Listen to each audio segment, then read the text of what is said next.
still remember the exact moment my heart shattered into 1,000 pieces. It wasn't when my wife died, or when I worked double shifts for 20 years to put my daughter through Yale. It was the day she looked at me in my bus driver's uniform, surrounded by wealthy parents in designer clothes, and whispered, "You're embarrassing me. Please just go."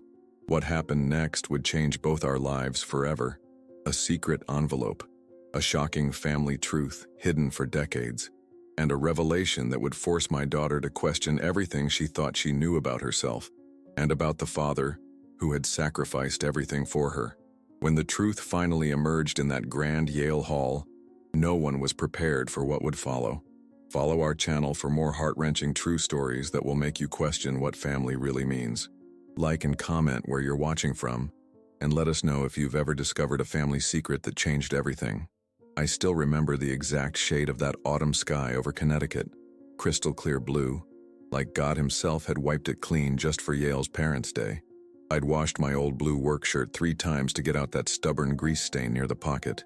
It wasn't fancy, but I wore it with pride, the one that said Albert County School Transport across the chest. For 23 years, that uniform had been my second skin. I was just a bus driver, but I'd safely carried generations of children to school through blizzards, floods, and everything in between. That morning, I stood in front of my bathroom mirror longer than usual, combing my thinning gray hair to the side, trying to look presentable. My hands trembled slightly, not from age, though I'd just turned 58, but from anticipation. This day meant everything. My little girl, Sarah, was the first Hammond ever to attend an Ivy League school, and not just any school, Yale University, the school whose brochure she'd pinned above her bed since 7th grade. I couldn't afford a car after paying her tuition, so I took 2 buses and walked nearly a mile to reach the campus.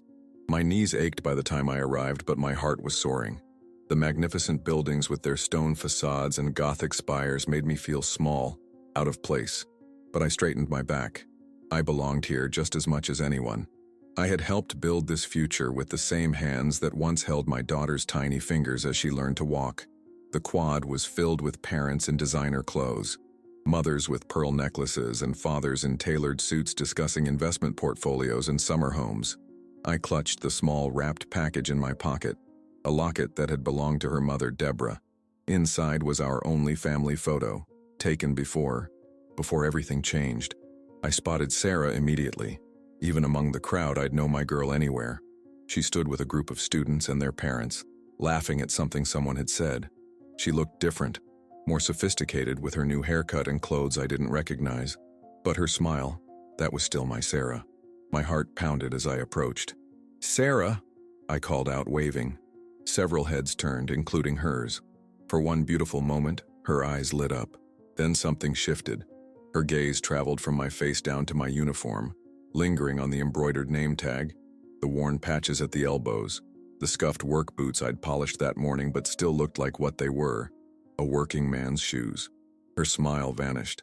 I watched it disappear like a light switching off. "Dad?" she said, her voice tight. "What are you doing here?" I stepped closer, confused. "It's Parents' Day. I came to see you, sweetheart." The circle around her had gone quiet. I could feel eyes on me, evaluating, judging. A tall man in an expensive suit gave me a look that made my skin burn. "Is this your father, Sarah?"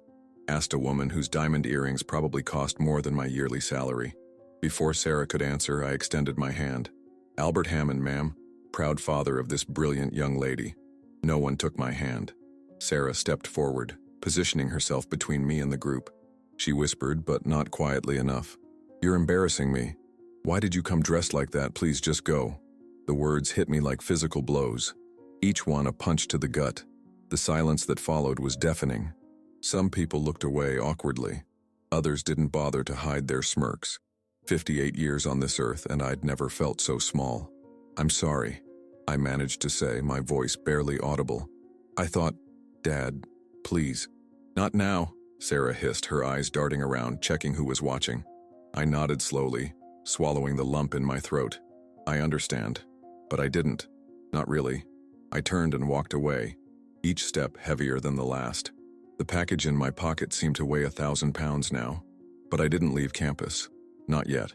Instead, I found my way to the administration building. The receptionist looked surprised when I asked for directions to the dean's office. but pointed me down the hall. 20 minutes later, I slipped a small brown envelope into the hands of a secretary. It was addressed simply, "To be delivered after the event." Inside was something that would change everything, not just for Sarah, but for Yale itself. No one saw me leave. No one noticed the old bus driver with tears streaming down his weathered face as he made his way back to the bus stop. What Sarah didn't know, what no one knew, was that inside that envelope lay not just a certificate of shares from McKinley Transit Inc., but the truth about who she really was, and who I wasn't. You see, sometimes the uniform a man wears on the outside tells you nothing about the battles he's fought on the inside, or the secrets he's kept for love. I rode the bus home that afternoon with tears blurring my vision, but strangely, with no bitterness in my heart. The other passengers probably saw just another tired old man heading home after a long day. They couldn't see the storm raging inside me, the memories flooding back like a broken dam. The Connecticut landscape rolled by outside the window, the same route I'd driven countless children along for decades. The irony wasn't lost on me.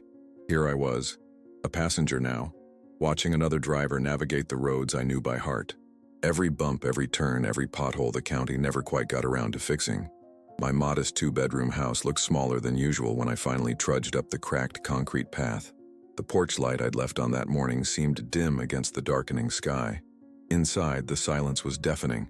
No television voices to keep me company. No radio. Just the faint ticking of Deborah's old kitchen clock and the occasional creak of settling wood. I hung my keys on the hook by the door, a habit from 25 years of marriage, and dropped heavily into my worn recliner. The envelope I'd left at Yale wasn't given impulsively. I'd prepared it months ago, knowing this day might come. I just hadn't expected it to hurt this much. Inside that envelope was more than just the certificate of shares from McKinley Transit Inc., the company where I'd worked for 33 years. Most people thought bus drivers had no future, no real savings. They never knew I'd invested every spare penny in company stock when it went public in '98. Those shares were worth more now than anyone might guess. Enough to fund a scholarship program for children of transportation workers. A legacy I'd planned to leave quietly. But that wasn't all the envelope contained. There was also a letter, handwritten on the same yellowed stationery Deborah had loved. I'd started writing it the day I found out the truth about Sarah, the day I discovered that my daughter might not be mine by blood. I still remember finding that letter, tucked between my brother Raymond's things after the construction accident that took his life. My hands trembled as I read Deborah's familiar handwriting, confessing to an affair that shattered everything I thought I knew. The dates aligned perfectly with Sarah's conception. The possibility that the child I'd raised might be my brother's had hit me like a physical blow. Yet I chose silence. I chose love. Because what makes a father isn't blood. It's being there for every fever, every nightmare, every triumph. It's teaching her to ride a bike and bandaging scraped knees. It's working double shifts to save for college and standing proud at every school play, even when you're the only parent in work clothes among a sea of suits. In the letter I left to be delivered, I told Sarah everything. About Raymond, about Deborah's confession, about my choice to raise her as my own without question. But I deliberately left part of the story unfinished. I wrote, "You need to decide who you want to be in the face of this truth. Because that's the thing about truth. It doesn't just change your past. It demands a response for your future." My eyes drifted to the mantel where Sarah's graduation photos stood. Elementary, middle school, high school. In each one, her smile grew more confident, more mature. But her eyes remained the same, curious, determined, kind. Raymond's eyes, perhaps. But my heart, my values. The phone rang, startling me from my thoughts. I let it go to the answering machine, not ready to speak to anyone. A reporter's voice filled the room, asking for a comment about the generous anonymous donation to Yale University. News traveled fast, faster than I expected. I wondered what was happening back at the university. The dean would have received my envelope by now. Sarah would soon learn what I'd done, not just the donation, but the truth I'd kept hidden for so long. Would she hate me for the deception? Or would she understand that sometimes love means protecting someone from painful truths until they're strong enough to bear them? The shadows lengthened across my living room floor as night fell. I didn't bother turning on the lights. In the darkness, I could almost feel Deborah's presence, her disappointment, her regret. We'd never spoken about her affair before she died from cancer 10 years ago. I'd forgiven her silently, loving her until her last breath. But some secrets don't die with the people who keep them. Tomorrow, everything would change. The papers would run stories about the mysterious bus driver who donated millions to Yale. Sarah would have to face questions about her parentage, and I would have to face the consequences of both my silence and my revelation. But tonight I sat alone in the gathering darkness, clutching the one photo I hadn't displayed on the mantel, a faded Polaroid of Raymond, Deborah, and me at a company picnic, all smiling, none of us knowing how our lives would intertwine and unravel. On the back, in Deborah's handwriting, "The men I love. Sometimes the heaviest burdens we carry aren't physical at all. They're the choices we make in the name of love, and the secrets we keep to protect it." I didn't sleep that night. How could I? The digital clock by my bedside glowed 3:17 a.m. when I finally gave up trying. I made a pot of coffee, strong, black, the way I'd drunk it for decades on pre-dawn bus routes, and sat at my kitchen table watching darkness slowly surrender to dawn.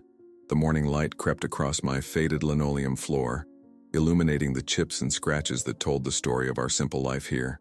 Meanwhile, across town at Yale, I knew the closing ceremony of Parents' Weekend would be happening later that day. I pictured the grand hall where it would take place, chandeliers hanging from ornate ceilings, polished wooden podiums, the weight of centuries of privilege and education pressing down on every privileged head. I'd only seen such places in movies or glimpsed them through windows during my rare visits to campus. My phone had been ringing off the hook all morning. Reporters mostly.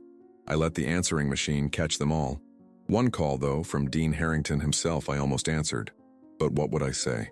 What could I possibly explain that wasn't already in that envelope? Around noon, I took my usual Saturday walk to Pete's Diner on Maple Street, a ritual since Deborah passed. The bell above the door jingled as I entered, and Maggie, the waitress who'd been serving me eggs over easy and wheat toast for 15 years, gave me her usual warm smile. "The usual, Albert?" she asked, already pouring my coffee. "Please," I replied, sliding into my corner booth. The vinyl seat was cracked in exactly the same place as it had been for years, patched with silver duct tape that always felt cool against my legs through the worn fabric of my work pants. Maggie set down my mug and paused, studying my face. "You look like you're carrying the weight of the world today, honey. Everything all right?" I tried to smile. "Just a little family matter, Mags. Nothing to worry about." She patted my shoulder and moved on to the next table, but I caught her glancing back at me, concerned. Small towns have long memories and longer tongues. Soon enough, everyone would know. As I ate my breakfast, mechanically, tasting nothing, I imagined what might be happening at Yale at that very moment. The closing ceremony would be starting. Parents in their Sunday best would be taking seats beside their proud children. The dean would be reviewing his notes for his final address. And then he would pause because there was something unexpected to announce. I could see it playing out, almost as if I were there. Dean Harrington, a tall man with silver hair and the confident bearing of someone who'd never known real hardship, stepping up to the microphone. His voice would carry through the hall as he'd say, "Before we conclude, I have a rather extraordinary announcement to make." The crowd would shift, murmuring curiously. "Today, we are honored to recognize an unprecedented act of generosity. Yale University has received one of the largest individual donations in our recent history." He would pause for effect, the room perfectly silent. "This donation will establish a scholarship fund specifically for children of public transportation workers, bus drivers, train conductors, taxi drivers, ensuring that financial circumstances never prevent exceptional students from joining our community." Polite applause would ripple through the audience. Parents would smile, appreciating the sentiment while secure in the knowledge that their own children had never needed such assistance. "What makes this gift particularly remarkable," the dean would continue, "is that it comes from someone who has spent his entire career serving others without recognition or acclaim, someone who, until now, has remained in the shadows of society's attention." More curious murmurs would fill the hall. Who could this mysterious benefactor be? "The donor has requested to remain anonymous publicly," he would hold up the envelope, "but has asked that his identity be shared with you all today as a testament to the value of honest work and the power of sacrifice." And then he would read my name, Albert J. Hammond. I imagined Sarah's face in that moment, the shock, the confusion, the color draining from her cheeks as she realized that the man she'd sent away in shame just hours before, the man in the worn uniform who embarrassed her, was now being honored before everyone who had witnessed her rejection. But that wouldn't be what truly shook her world. No, it would be the letter. The personal letter I included with the donation documents, addressed only to her, that the dean would dutifully hand over. I left some bills on the table at Pete's and headed home, my footsteps heavy on the familiar sidewalks. Back in my living room, I picked up the framed photo of Sarah's high school graduation. She was beaming, her future bright and limitless. I had stood so proudly beside her that day, my arm around her shoulders, neither of us knowing how quickly pride could turn to shame, love to rejection. The phone rang again. This time I answered. "Mr. Hammond?" The voice was unfamiliar, professional. "This is Professor Elaine Webster from Yale's Department of Sociology. I was at the closing ceremony today." My heart stopped. "Yes? I thought you should know. Your daughter fainted after reading your letter. She's physically fine, but..." The professor hesitated. There was a name she kept repeating when she came to. Deborah, and something about someone named Raymond. The truth was out now. The carefully constructed story of our family was unraveling like a cheap sweater. One pull and everything falls apart. And somewhere in a crowded hall at Yale, my daughter was discovering that the father she'd just rejected might not be her father at all. The days that followed were a blur of ringing phones and knocks at my door. Reporters wanted the story of the bus driver philanthropist. Neighbors who'd barely nodded to me for years suddenly brought casseroles and asked about my secret fortune. I unplugged my phone and kept my curtains drawn. The only visitor I allowed in was Pastor Mike from First Methodist, who'd known me since I first moved to town with Deborah, pregnant and full of hope. "People are talking, Albert," he said, settling into my recliner with a cup of coffee. His gray beard had grown longer since I'd last been to church. "Some saying you've been hiding millions all these years while claiming you couldn't afford new tires for your truck." I stared into my own mug. Let them talk. "And Sarah? Have you heard from her?" The question cut deeper than he knew. "No," I answered, "and I don't expect to anytime soon." Pastor Mike leaned forward. "What happened at Yale, Albert? The real story?" I hadn't planned to tell anyone, but somehow sitting there in my living room with the afternoon sun casting long shadows across the floor, the story came pouring out. About Deborah, about Raymond, about the secret I'd carried for 23 years. The year was 1992, and life had dealt my family a complicated hand. My younger brother Raymond was the golden boy, handsome, charming, the one who'd escaped our small town to work construction on skyscrapers in Boston. I had stayed behind, driving school buses and helping our aging parents. When Raymond came home for Christmas that year, he brought Deborah, a kindergarten teacher with auburn hair and a laugh that filled every corner of a room. I fell for her instantly, and I think, for one night, she fell for me too. It happened during a snowstorm, when Raymond got called back to the city for an emergency at his job site. Deborah stayed behind, stranded at my parents' house where we were all celebrating. Everyone else had gone to bed early.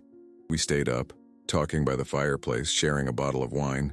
One moment we were laughing about some forgotten joke. The next, her lips were on mine. It was just one night, one mistake. When Raymond returned 2 days later, neither of us spoke of it. Life went on. They got engaged in spring, married in summer. I stood as best man at their wedding, smiling through the ceremony while my heart cracked with every vow they exchanged. Then, barely a year into their marriage, Deborah showed up at my door, crying. She was pregnant. Raymond had fallen from the 23rd floor of the building he was helping construct. No safety harness. Dead instantly. "There's something you need to know," she'd said, her voice trembling. "The baby, I'm not sure." I stopped her right there, placed my finger gently on her lips. "It doesn't matter," I told her. "Raymond was my brother. His child is my blood too. I'll take care of you both." We married quietly 3 months later. The town assumed it was a brother's duty, stepping in to care for his widowed sister-in-law and the child she carried. No one questioned when Sarah was born 7 months after Raymond's death, seemingly premature but healthy. No one except me noticing her eyes, hazel flecked with gold just like mine. Nothing like Raymond's deep brown or Deborah's green. "You never asked Deborah for the truth?" Pastor Mike's question pulled me back to the present. I shook my head. What good would it have done? I loved Sarah from the moment I held her. Whether she was mine by chance or Raymond's by right, she was mine by choice. Pastor Mike nodded slowly. "And now Sarah knows." Now she knows there's a question, I corrected. She knows her mother had a relationship with both me and Raymond around the time she was conceived. She knows I've been raising her as my brother's child, honoring his memory. What she doesn't know is that I've suspected all along she might actually be mine.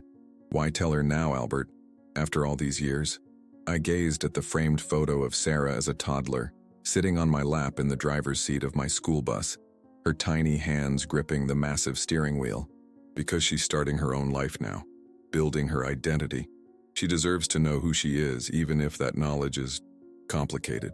Pastor Mike was silent for a long moment. And what about this other name Sarah mentioned? This Raymond that the professor said she kept repeating? I felt a chill run through me. Raymond was my brother, her possible biological father. But Deborah never called him Ray. Always Raymond. The only one who called him Ray was... My voice trailed off as a memory surfaced. Deborah writing in her journal late at night, tears streaming down her face.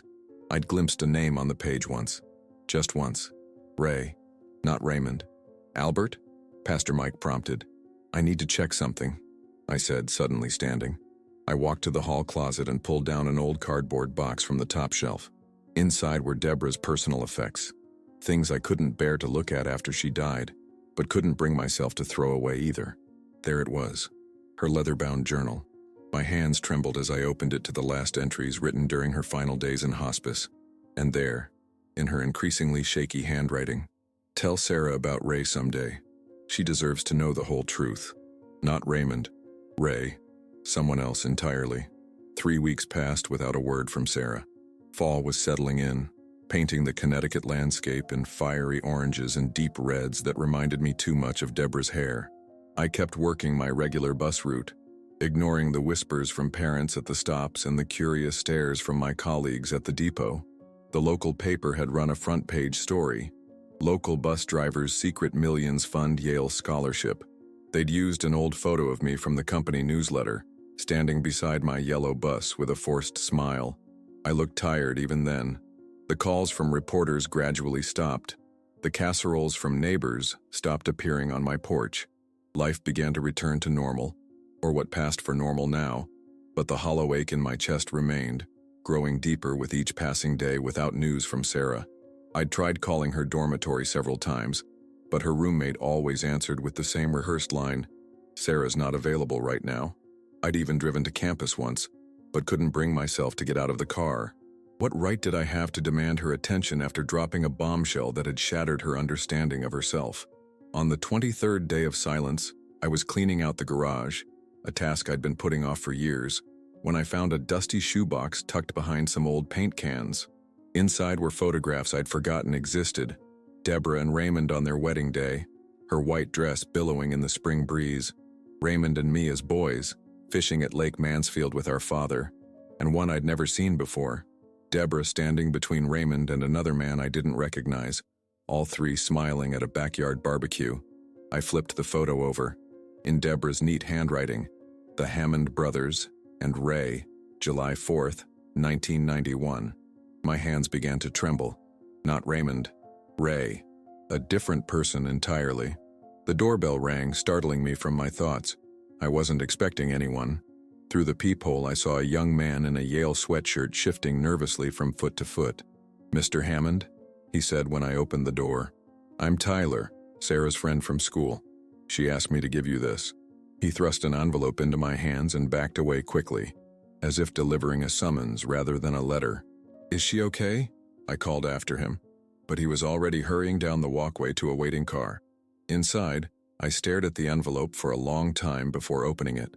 My name was written in Sarah's familiar handwriting, the same careful script I'd watched develop from childish printing to elegant cursive over the years. Finally, I slid my trembling finger under the flap and pulled out a single sheet of paper. "I need time," it read. "Please don't try to contact me. I'll reach out when I'm ready." That was all. No "Dear Dad," no signature, just 7 cold words that felt like a door slamming shut. I sat heavily on the couch, the letter dangling from my fingers. Outside, rain began to patter against the windows, a soft, persistent rhythm that matched the ache in my chest. The house had never felt so empty, not even after Deborah died. At least then I'd had Sarah, both of us grieving together. finding our way forward in a world without her mother's laughter filling these rooms. The campus newspaper ran a story the following week. I wouldn't have known about it except for Maggie at the diner, who slapped it down in front of me during my Saturday breakfast. "Thought you should see this," she said, her usual warmth tempered with concern. The headline read, "Truth and Inheritance, When Family Secrets Collide with Privilege." Below was a photo of Sarah, looking pale and serious, standing on the steps of the sociology building. The article described how a senior student had discovered her family history had been built on deception and was taking a leave of absence to reconcile her identity with newly revealed truths. No names were mentioned. Sarah had at least protected my privacy, but anyone who knew us would connect the dots. I folded the paper carefully and tucked it into my jacket pocket, left money for a breakfast I couldn't eat, and walked home through the rain without an umbrella. That evening, I found myself driving aimlessly through town, eventually parking outside the public library where Deborah had worked part-time when Sarah was young. The building was closed, dark, except for security lights casting long shadows across the brick facade. How many times had I picked them up here? Sarah clutching a stack of books almost too big for her small arms, Deborah locking the door behind them. Those simple moments, a family going about their ordinary life, now seemed precious beyond measure. I became something of a local legend in those weeks. People called me the silent benefactor or the bus driver millionaire. Children on my route asked for autographs. A man from New York called about a possible book deal. I declined every interview, every offer to tell my inspiring story. What would I say? That I'd built my life on a foundation of half-truths? That the daughter I loved more than life itself now couldn't bear to speak to me? At night, I lay awake reading Deborah's journal, searching for clues about this mysterious Ray. The entries were sporadic, often cryptic. She mentioned him most frequently in the years before she met Raymond, then occasionally during their marriage, and finally in her last days, always with a sense of unresolved regret, always with the weight of something unfinished. I dreamt of Ray again last night. She'd written 2 months before her death, still asking the same question after all these years. What would our lives have been if I'd made a different choice? I closed the journal, feeling like an intruder in a conversation never meant for me. The Ray in these pages wasn't just someone from Deborah's past. He was the road not taken, the life unlived, and somehow he was connected to the truth about Sarah. The first snow of November came early that year, blanketing the town in pristine white that masked the dying grass and bare trees. I watched it fall through my living room window, a mug of cooling coffee forgotten in my hands. 2 months had passed since Parents' Day at Yale, 2 months of silence from Sarah, broken only by that brief note. The phone rang, startling me from my thoughts. I'd reconnected it the previous week, tired of the isolation, though most calls were still from reporters or curious strangers. "Hammond residence," I answered cautiously. "Mr. Hammond, this is Professor Webster again, from Yale, the same sociology professor who'd called after the ceremony. I hope I'm not overstepping, but I wanted to let you know that Sarah came back to campus yesterday." My heart seemed to stop, then restart with a painful lurch. Is she okay?" "Physically, yes." The professor paused. "Emotionally, she's processing a great deal. She's been doing research, Mr. Hammond, into her family history." I sank into my chair. "What kind of research?" "She's been to your old family home in Millfield, the one that belonged to your parents." The floor seemed to tilt beneath me. My parents' old Victorian house had been sold after my mother died 5 years ago. I'd cleared out most of their belongings, but the new owners, a young couple named Winters, had found boxes of old papers in the attic during renovations. They'd contacted me, but I'd told them to donate anything they didn't want.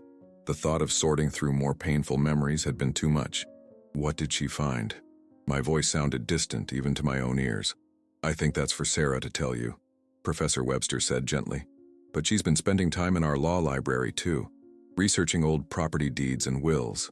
After hanging up, I sat motionless for a long time, watching the snow pile up on the bird feeder outside, the one Sarah had helped me build when she was 7, her small fingers struggling to hold the hammer, her face scrunched in concentration. That afternoon I drove to Millfield for the first time in years. The town had changed, new storefronts, traffic lights where there used to be stop signs, but my parents' house looked much the same. 3 stories of faded blue clapboard with white trim, a wraparound porch where summer evenings had stretched endlessly in my childhood. Raymond and I catching fireflies in jars while our parents talked softly in the porch swing. I parked across the street, not brave enough to knock on the door. What would I say? Hello, my estranged daughter was here digging through my family's past. Mind if I take a look too? Instead, I just sat there, snow accumulating on my windshield, remembering. Raymond and I had shared the attic bedroom, twin beds under the sloped ceiling, a window between them that looked out over the backyard. On hot summer nights, we'd sit on the roof outside that window, talking about the future. He'd wanted to build skyscrapers. What had I wanted? Something simple. A family, a purpose. A life where I mattered to someone. My cell phone buzzed with a text message. Unknown number. Look in the small room off the master bedroom. The one that was always locked. My blood ran cold. Sarah. How did she know I was here? I glanced around but saw no one watching. Gathering my courage, I crossed the street and knocked on the door. Mrs. Winters answered, recognition dawning in her eyes. Mr. Hammond, what a coincidence. Your daughter was just here last week. She stepped back, gesturing me inside. She was so interested in the house's history. Such a lovely young woman. I nodded, not trusting my voice. The house smelled different now. Fresh paint, new furniture, someone else's life being built within these old walls. She was particularly interested in that small room upstairs. Mrs. Winters continued, leading me toward the staircase. We use it as a linen closet now, but apparently it used to be locked. My mother's sewing room, I said automatically, though I'd never once seen inside it. It had always been off limits to Raymond and me. The door locked with a key my mother kept on a chain around her neck. Mrs. Winters showed me upstairs, chattering about the renovations they'd made. The master bedroom had been repainted in soft blue, nothing like the dark wallpaper of my parents' time. The small door that led to the mysterious room stood open now, revealing built-in shelves stocked with folded towels and sheets. Your daughter was quite excited when we told her we'd found an old hidden compartment during renovations, Mrs. Winters said. Under the floorboards, right there. She pointed to a corner of the room. Did she find something? I asked, my mouth dry. Mrs. Winters nodded. An old metal box. Locked. She seemed to know it would be there. Had some kind of key with her. She got very quiet after opening it, asked if she could sit alone for a while. She paused. She was crying when she left, Mr. Hammond. I hope everything's all right. After thanking the Winters and declining their offer of tea, I drove home through the thickening snow, my mind racing. What had Sarah found? What secrets had my mother kept locked away in that room, hidden beneath the floorboards of a house where we'd all lived together, supposedly without secrets? The answer came 3 days later, in the form of a thick manila envelope delivered by courier to my door. No return address, but I recognized Sarah's handwriting. Inside was a document I'd never seen before. My brother Raymond's will. Not the official one filed with the county after his death. A different one, handwritten on legal paper, signed and dated just 2 weeks before his fatal accident. And there, in the middle of the page, a paragraph that stopped my heart. In the event of my death, I request that my unborn child be raised by any suitable guardian, except my brother Albert Hammond. Despite our blood ties, I have reason to believe he is not of sound moral character to raise a child, particularly my child. My hands shook as I turned the page. There was more. A letter attached to the will in Raymond's handwriting, addressed to Deborah. I know about you and Albert. I've known since it happened. I stayed because I loved you, because I thought we could move past it. But now that we're having a child, I can't risk my brother having any claim to our baby. Promise me, Deborah. Promise me you'll keep our child away from him if anything happens to me. The letter slipped from my numb fingers, fluttering to the floor like the snow outside my window. All these years I'd thought I was honoring Raymond's memory by raising his child. All these years I'd carried the guilt of that one night with Deborah, believing it was my secret burden. He had known. All along he had known. And he had hated me for it. Christmas arrived with no word from Sarah. I didn't put up a tree for the first time in 23 years. What was the point? The small collection of ornaments we'd gathered over the decades, the clay handprint she'd made in kindergarten, the glitter-covered pine cone from 3rd grade, the delicate glass ballerina from her dance recital years, remained boxed in the attic. Instead, I volunteered to drive the Christmas Eve shuttle for the homeless shelter, ferrying people to the community dinner at First Methodist. The familiar routine of driving, the simple gratitude of my passengers gave me a few hours respite from the silence of my house. It was snowing again when I finished my last run around midnight. Fat, heavy flakes that muffled the world and transformed the ordinary into something magical. I parked at the bus depot and began the long walk home, in no hurry to return to emptiness. Main Street was deserted, the storefronts dark except for their holiday displays glowing softly behind glass. Colored lights strung across the street swayed gently in the breeze, casting rainbow shadows on the fresh snow. I paused outside Henderson's pharmacy, where a mechanical Santa had waved at passers-by from the display window for as long as I could remember. Sarah had been terrified of it as a toddler, burying her face against my neck whenever we walked past. Years later, as a teenager, she'd roll her eyes at the ancient decoration, declaring it, "Seriously creepy, Dad." Now I stood alone, watching the jerky movements of Santa's arm, feeling the weight of all those lost Christmases, past and future. That's when I saw her. She was standing across the street, in front of the elementary school where Deborah had taught kindergarten, just standing there in the falling snow looking at me. For a moment I thought I was hallucinating, conjuring her from the depths of my loneliness and regret. But then she moved, stepping off the curb and crossing toward me, her boots leaving tracks in the fresh powder. She'd lost weight. Her face was thinner, more angular than I remembered. Her hair was different too, shorter, simpler, but her eyes, those were unchanged. The same hazel eyes that had looked up at me when I'd taught her to ride a bike, when I'd bandaged scraped knees, when I'd driven her to her first day at Yale. We stood facing each other in the silent snow, breath clouding in the cold air between us. I wanted to reach for her, to pull her into an embrace, but something in her posture kept me still. A fragility, a wariness that hadn't been there before. "I've been reading Mom's journals," she said finally. Her voice sounded older somehow, as if the past months had aged her more than just in appearance. "All of them. The ones you kept, and the ones I found at Grandma's house." I nodded, not trusting myself to speak. "Did you know there were two different sets? The ones she kept at home and the ones she hid at her mother's?" I hadn't known. Another secret in a life that seemed increasingly built on them. "She wrote about you," Sarah continued. "About how you stepped in after Uncle Raymond died. How you never once complained about raising another man's child. How you worked double shifts to give us a good life." She paused, watching snowflakes melt on her gloved hands. She also wrote about Ray Donovan. The name hit me like a physical blow. Ray Donovan. Of course. Deborah's college boyfriend, the one she'd nearly married before meeting Raymond. I'd seen his name once or twice in old letters, heard it mentioned at family gatherings, but had never connected it to the mysterious Ray in her journal. "He was her first love," Sarah said. "They were engaged, but he got a job offer in California right before the wedding. Asked her to give up everything here and follow him. She couldn't do it. Her mother was sick, she had responsibilities. So they broke up." She looked up at me, her eyes searching mine. 2 years later, she met Uncle Raymond, but she never stopped wondering what would have happened if she'd chosen differently. The snow fell between us, each flake carrying the weight of might-have-beens and roads not taken. "Ray Donovan came back, didn't he?" I asked quietly. "When you were little?" Sarah nodded. "After his wife died, he found Mom again, wanted to reconnect." That's what she was writing about in her journal. The guilt she felt, the questions about her choices. "But she chose us, Dad. She chose you. And Raymond's will?" I couldn't help asking.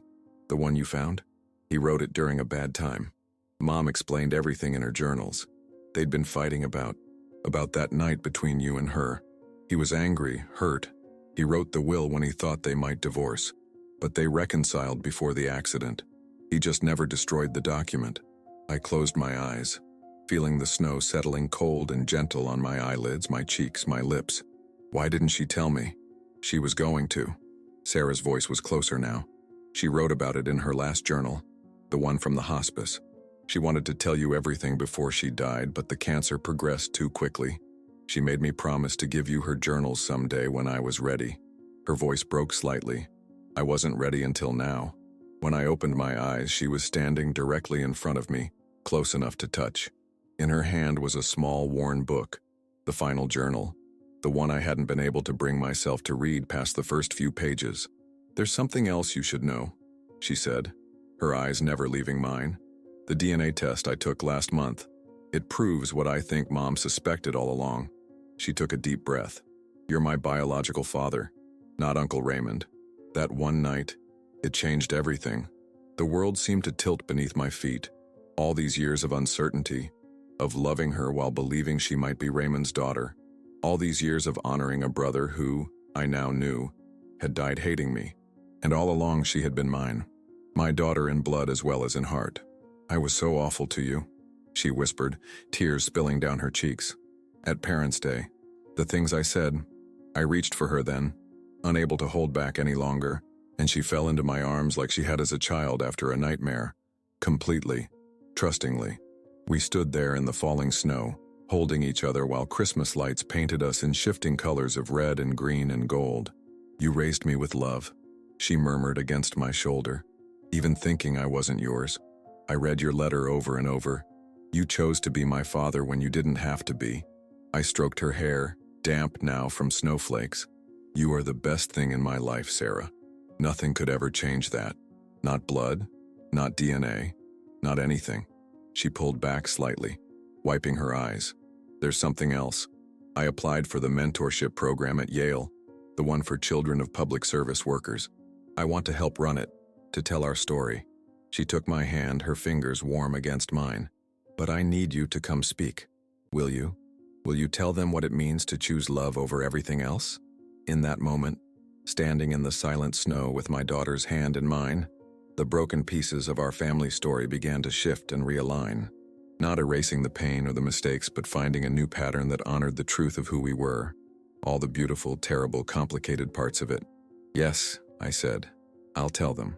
We'll tell them together. Spring came late to Connecticut that year, as if nature itself had been holding its breath along with me. The morning of Sarah's graduation dawned clear and perfect, the kind of day that feels like a gift after the long New England winter. I stood in front of my bathroom mirror adjusting my tie, a new one, navy blue with small silver stripes. The suit was new too, tailored properly for the first time in my life.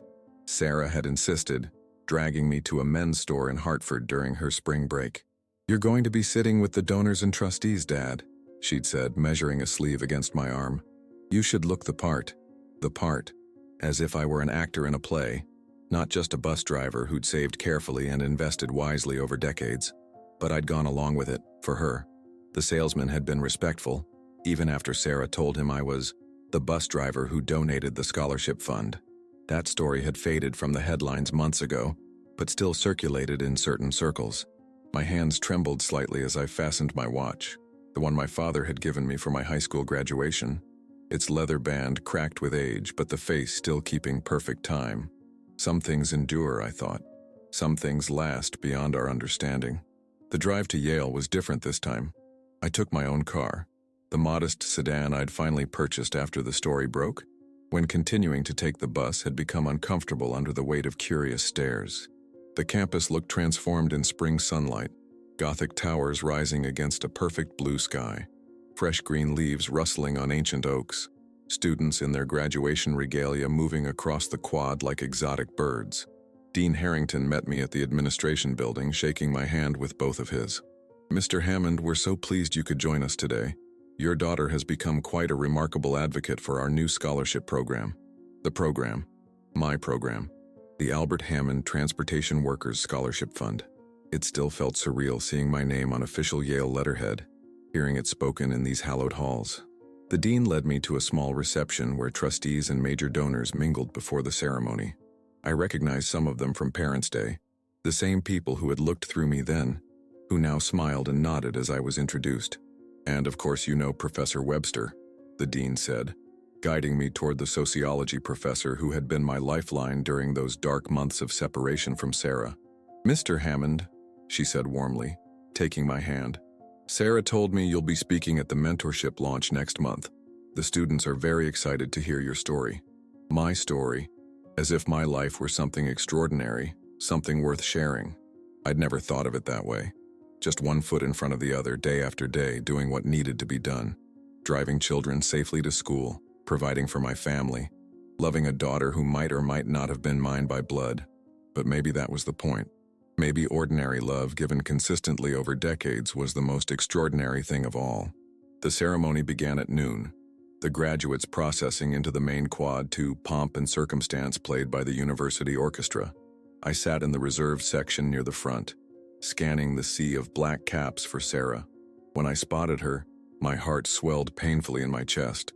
She looked so much like Deborah at that age, the same graceful way of holding herself, the same determined set to her chin. But those eyes, those were mine, looking out at the world with a directness I recognized from my own mirror. The university president spoke about tradition and innovation, about carrying Yale's legacy into the future. Distinguished alumni delivered carefully crafted speeches about changing the world. Parents dabbed at tears, thinking of kindergarten drop-offs and childhood bedrooms soon to be emptied. All around me, families were marking this moment of transition, this passage from one chapter to another. When they began calling names, I sat straighter in my seat. Each graduate walked across the stage, accepted their diploma, moved the tassel on their cap from right to left. Simple gestures repeated hundreds of times, yet each one representing years of effort, of growth, of becoming. Sarah Elizabeth Hammond, the announcer called. She crossed the stage with confident steps, took her diploma, shook the president's hand. Then, instead of continuing past like the others, she stepped to the microphone. This wasn't part of the program. I could see the surprise on the dean's face, the slight stiffening of the university president's posture. "I'd like to take a moment," Sarah said, her voice clear and steady over the sound system, "to thank someone who taught me more than any textbook or professor ever could." She looked directly at me, her eyes finding mine unerringly in the crowd. "My father, Albert Hammond." A murmur rippled through the audience. Most knew the story by now. It had become something of a legend on campus. A man who showed me that true character isn't about the clothes you wear or the job you hold, but about the choices you make when no one is watching. Who taught me that love isn't always about blood, but about who shows up day after day, through the hard times and the good. Her voice caught slightly. "Dad, please stand up." I rose slowly, feeling hundreds of eyes turned toward me. There was a moment of silence, then someone began to applaud. Others joined in, the sound swelling until it filled the quad. Not the polite applause of ceremony, but something more genuine, more spontaneous. Sarah's smile was radiant, tears streaming unashamed down her cheeks. "This diploma belongs to both of us," she said. "Thank you for teaching me what truly matters." I remained standing, unable to move, tears blurring my own vision.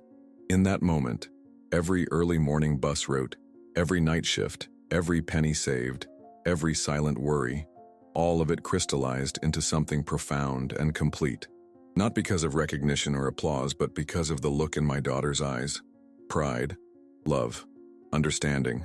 Later, after the ceremony, after the photographs and congratulations, Sarah and I walked together across the campus that had once seemed so foreign to me. She'd changed from her graduation gown into a simple blue dress, her arm linked through mine. "I start the fellowship program next week," she said, "working with children of service workers, helping them navigate college applications. You'll be wonderful at it," I told her, meaning it with every fiber of my being. She squeezed my arm. "I had a good teacher." We stopped by the stone bench where months before I'd sat alone, rejected and ashamed. Now we sat together, father and daughter, watching the late afternoon sunlight gild the ancient buildings around us. "You know what Mom wrote in her last journal entry?" Sarah asked quietly. "The very last thing, the day before she died." I shook my head. She wrote, "I made many mistakes in my life, but loving Albert Hammond was never one of them. He is the best man I've ever known, not for what he achieved, but for how he loved. I hope Sarah learns to see with her heart, as he always has." Sarah took my hand, her fingers warm and strong around mine. I finally understand what she meant. I squeezed her hand, unable to speak through the tightness in my throat. Around us, other families celebrated, took photos, made plans for the future. But in that moment, sitting quietly together on a stone bench at Yale, my daughter and I had found something beyond celebration or achievement. We had found our way back to each other, back to truth, back to love that transcends mistakes and secrets and even time itself. And in the end, isn't that the greatest accomplishment of all? Sometimes the most profound love isn't found in grand gestures, but in the quiet sacrifices made day after day, year after year. Albert's story reminds us that true parenthood isn't defined by blood or DNA, but by who shows up when it matters most. Would you have had the strength to raise a child that might not have been yours? Would you have continued loving someone who rejected you at their most important moment? The uniform we wear on the outside rarely reflects the battles we've fought on the inside. We're quick to judge people by their appearance, their job, their status. But the richest people aren't always those with the most money. And the wisest teachers aren't always found in prestigious universities. Sometimes they're driving school buses, working double shifts, and loving unconditionally even when it breaks their heart. If this story touched your heart, please follow our channel for more powerful true stories that reveal the extraordinary courage of ordinary people. Like and share with someone who needs to be reminded that love isn't always perfect, but when it's real, it perseveres through rejection, misunderstanding, and even years of painful silence. What family secret have you discovered that changed your perspective on everything?